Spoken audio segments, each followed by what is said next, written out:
The world's most powerful active rocket went into space, and it was not government-owned. Elon Musk's Falcon Heavy launched a dummy payload into space, where it is now in orbit. With Musk's craft one of many aiming to dominate the new industry of private space travel, science and technology analyst Josh Feinblatt is with us to give us a little more info. Josh?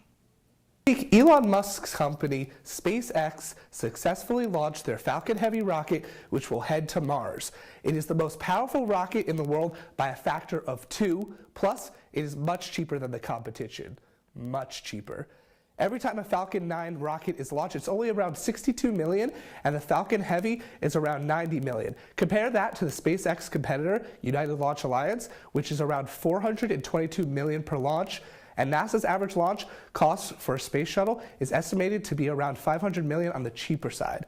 One of the best parts of the SpaceX ships are that their boosters return to Earth and can be reused. We just found out yesterday that the core booster crashed from this last launch, but Saturday, SpaceX will launch a monitoring satellite, and there are 2 Falcon Heavy missions that are on the docket for this year. Those will deliver supplies to the International Space Station. But the main purpose of the programs like SpaceX are commercial. Elon Musk says that he wants to make the human race multiplanetary, but that's mainly for space tourism.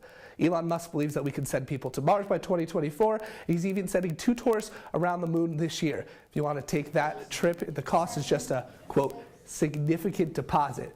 But it does beg a lot of questions on the future of space exploration. Now, Josh, are private companies like SpaceX making NASA irrelevant? That's a great question. So I think there's a lot of confusion when it comes to NASA's budget. Its budget for 2017 was $19.3 billion, which it seems like a lot when you're working with satellites and rockets, but it's not that much when it's compared to the U.S. budget.